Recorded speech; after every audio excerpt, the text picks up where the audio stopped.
So we talked about right now was the single control plane, and you heard him in the end. He said, and the funny thing is this could literally be any VM anywhere. Let's say you are a company that has a big VMware or a certain department, or you have a company that just got bought that has a big VMware on premises. You can still use Arc to do this update management, the policies across all these machines, or stuff that is placed at your hoster in your branch office, at AWS, at Google, wherever they is. As long as they're connected, you get there that single control plane view right now for the VMs, Kubernetes, and Azure services you deploy. And that brings us here to bring Azure services to any infrastructure. This is a crucial benefit of Azure Arc that makes that possible. And it basically runs an Azure service on any Kubernetes cluster. So whatever your preferred Kubernetes cluster platform is, you choose, and then you can deploy the Azure service on it. And that could be on premises, at the edge, or again, even in another cloud. We have currently 2 data services that are available with Azure SQL Database and Azure Database for PostgreSQL Hyperscale.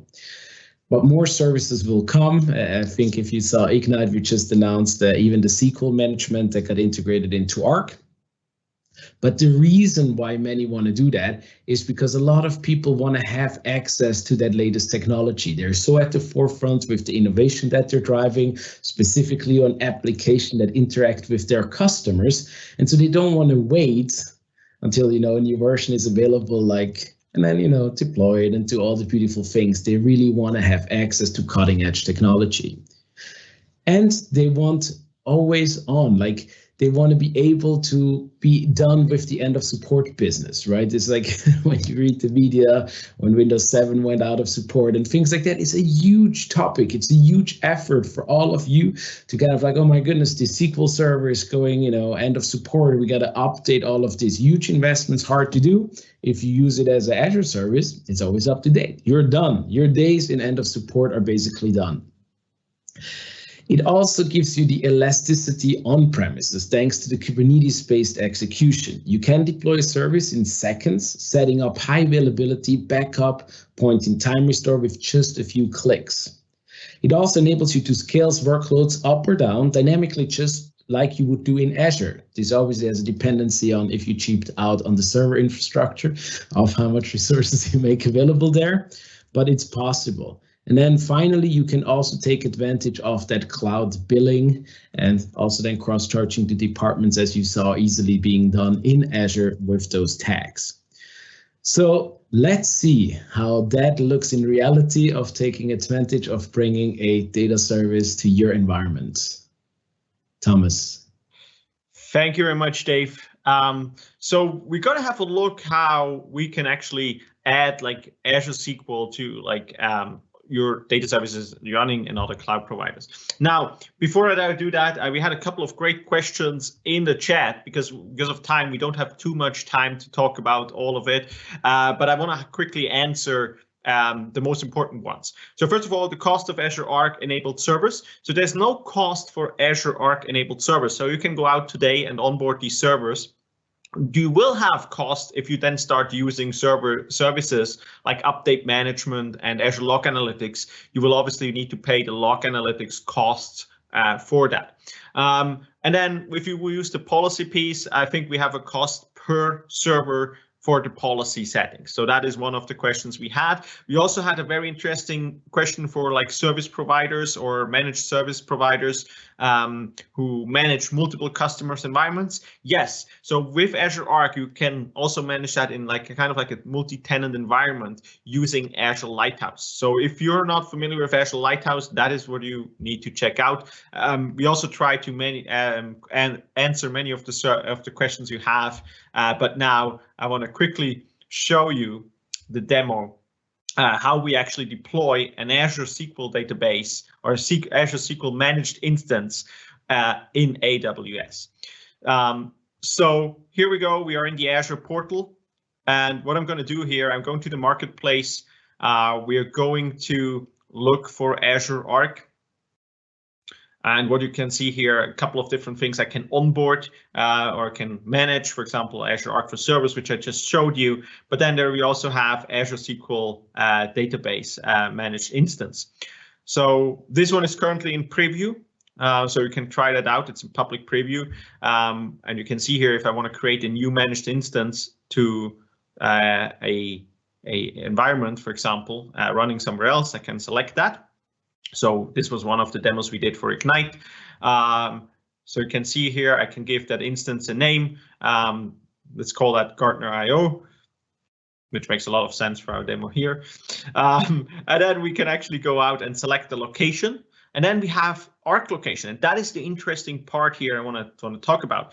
These are the locations like your own data centers, like in data center in Berlin, Orlando, Seattle, Zurich, Austin, whatever. Or if you use, for example, AWS, you can also say, okay, this is my Arc location in AWS, right? So I can actually go out and select my location I built there. And then I give it like the managed instance an admin login. In this case, I do use the SA account and give it a password. And this is how easy I'm actually creating now a new Azure SQL managed instance outside of Azure, right? Again, doesn't matter where it's running. I quickly can go out and deploy that. I already connected my environment to this. That's why I could select my location in AWS, for example. So it's very simple to do. And now this deployment will obviously take a couple of seconds or minutes to actually go out and now connect to that. In the backend, we have a Kubernetes cluster, which then actually goes out and deploys that SQL managed instance. And that's actually a great part to deploy resources in that. And so while we are waiting for this, let's have a quick look about the questions here. So one question came about Azure Arc data location in Switzerland. Well, Azure Arc, you can build your own location, right? So Azure Arc allows you, if you deploy something in your data center, you can add that as well. And then obviously you need to select an Azure region. And you can see here in the onboarding process, there were a couple of regions you could select. This is only to where your agent connects, right? There's no data going to that. It's just like metadata, basically, to which Azure region you connect. However, your Azure data, like your Azure SQL database in this case, for example, will stay in your own location, right? So just a couple of seconds until this deployment is completed, and we will go on. And I actually want to show you what we actually did now in the background, right?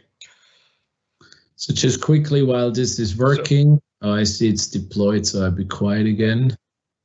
Exactly. So we're now deployed, and now you can see here our Azure SQL Managed instance, which is deployed, and it looks again like an Azure SQL instance in Azure itself, but this is now running outside of Azure, right? So you get some advanced settings here, as you can see here, for data security. But now let's have a look on how it actually looks like. So here I'm connected specific deployment. I can then log in to this controller, the data controller we call it. And you can now see here that I have a instance ready. So let's list that in here. And you can see here now, I can see the Azure SQL Managed instance I just created. And if I go here and have a look at it, here's the name of the instance, Gartner.io in that case. And then you can also see that I have now an external endpoint. And as you can see here, this is running in AWS right now. So you have Azure SQL Managed instance running in AWS, right? Which is pretty cool. Now let's switch here to our SQL Management Studio or Data Management Studio. And let's actually connect to that instance here, to that specific endpoint. And now let's enter that endpoint here. And then obviously I need to just use my username and password to log in and connect. And now you can see here I'm connected to that Azure SQL instance, and you can see here I have a couple of databases already on that. But now let's do a quick query to actually see what version we have here. We run this, and then you can see here that this runs now a version of Microsoft Azure SQL database managed instance using Azure Arc, right? So this is not just like some modified version of SQL. This is the real Azure SQL managed database, or database managed instance, which you actually can run there. So with that, I give it back to you, Dave. Thank you, Thomas. So thanks for all of the good questions, and I hope I'm going to talk a little bit before I jump back to my slides, just to generalize. The slides that Thomas showed earlier of how we're extending this Azure Resource Manager to these Arc resource types. The beauty about this is that somebody asked for, is there a manual on how to use Lighthouse with Azure Arc?